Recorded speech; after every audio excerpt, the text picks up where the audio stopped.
আসসালামু আলাইকুম। ৪৯তম BCS special রসায়ন প্রিলিমিনারি প্রস্তুতির ১১তম দিনের প্রথম ভিডিওতে আপনাদের সকলকে স্বাগতম জানাচ্ছি। আমি কাজী এমদাদ। আজকে আমাদের আলোচনা টপিক কার্বনিয়াম আয়নের পুনর্বিন্যাস বা carbonium ion rearrangement. Carbonium ion যা কার্বোকেটান নামে পরিচিত, এটা হচ্ছে পজিটিভ চার্জযুক্ত কার্বন। এমন একটি কোনো যৌগে যদি পজিটিভ চার্জযুক্ত কার্বন থাকে সেইটাকে আমরা কার্বোকেটান বলি।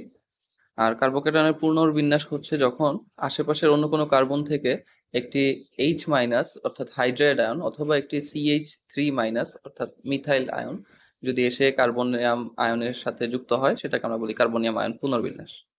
এই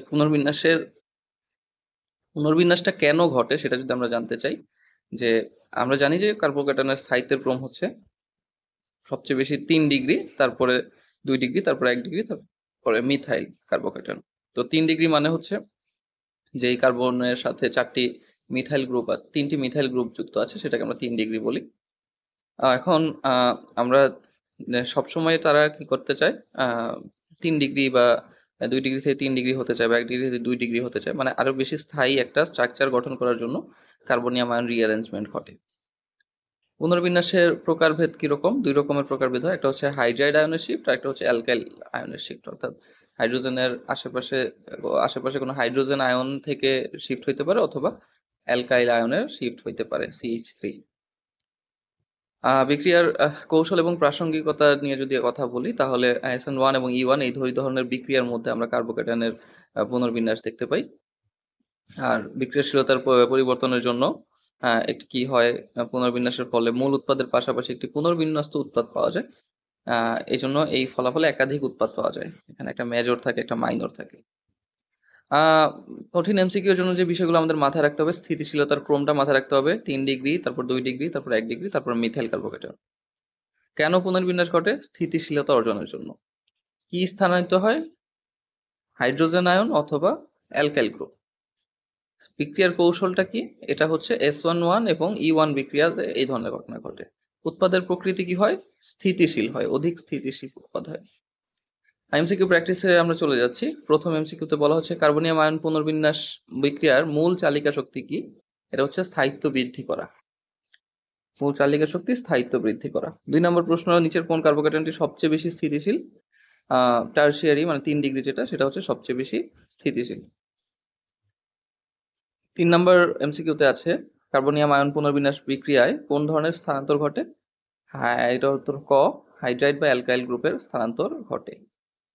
4 নম্বর এমসিকিউতে আছে কার্বনিয়াম আয়ন পুনর্বিন্যাস বিক্রিয়া সাধারণত কোন বিক্রিয়া কৌশলে দেখা যায়? SN2 এবং SN1 এবং E1 দুই ধরনের বিক্রিয়াতে কার্বনিয়াম আয়ন পুনর্বিন্যাস দেখা যায়। 5 নম্বর প্রশ্নে চলে যাই। 5 নম্বর প্রশ্নে আছে যদি একটি সেকেন্ডারি কার্বোকেটনের পাশে একটি টারশিয়ারি কার্বনের সাথে হাইড্রোজেন যুক্ত হয়, তাহলে কি ঘটবে? এটা হাইড্রাইড শিফট ঘটবে। এই অবস্থাটাকে হাইড্রাইড শিফট বলে। 6 নম্বর এমসিকিউতে বলা হয়েছে নিচের কোন বিক্রিয়াটি কার্বনিয়াম আয়ন পুনর্বিন্যাসের উদাহরণ? এখানে দেখেন গতে যে অপশনটা দেওয়া আছে, যে আহ 3 নম্বর 2 নম্বর কার্বনে যে হাইড্রোক্সিল আয়নটা আছে, এটা রিপ্লেস হয়ে কি হয়েছে, এখানে একটা ব্রোমিন যুক্ত হয়েছে। তো এই প্রক্রিয়াটাকে আমরা বলবো কার্বনিয়াম আয়ন পুনর্বিন্যাস। এরপর 7 নম্বর আছে কার্বনিয়াম আয়ন পুনর্বিন্যাস বিক্রিয়া কি? এটি একটি এক ধাপের প্রক্রিয়া। বিক্রিয়ার মধ্যে কার্বনিয়াম আয়নের যে শিফটটা হয়, কার্বনিয়াম আয়নে যে হাইড্রাইড বা অ্যালকাইলে শিফট হয়, সেটা হচ্ছে এক ধাপে গঠিত হয়। একটি সেকেন্ডারি কার্বোকেটান থেকে একটি মিথাইল শিফটের মাধ্যমে কি হতে পারে?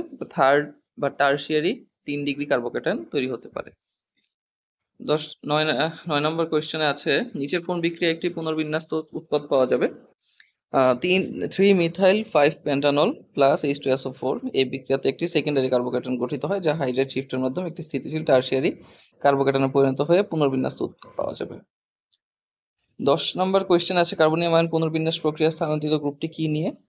এটা হচ্ছে ইলেকট্রন জোড়া নিয়ে। মানে হাইড্রোজেন যদি আসে সেটা হাইড্রাইড হিসেবে আসবে, 2টা ইলেকট্রন নিয়ে আসবে। অ্যালকাইল যদি আসে CH3- হিসেবে আসবে, কার্বন 2টা ইলেকট্রন নিয়ে আসবে।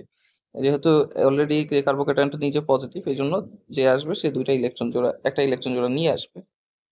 তো এই হচ্ছে আজকে 10টা এমসিকিউ। আরো এরকম মোট 50টা এমসিকিউ এর এই শীটটা আমি আপনাদেরকে লিংক শেয়ার করে দিব ডেসক্রিপশন বক্সে, এবং পাঠিয়ে দিব আপনাদের পিন কমেন্টে।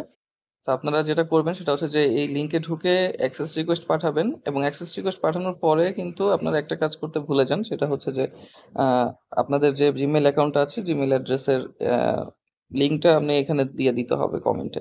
এই ইউটিউব ভিডিওর কমেন্টে যদি আপনি ইমেল অ্যাড্রেসটা দিয়ে দেন, তাহলে আমরা আসলে আপনার ওই অ্যাড্রেসটাকে অ্যাক্সেস দিয়ে দিব ইনশাল্লাহ। তো সবাই এই ব্যাপারটা মাথায় রাখবেন।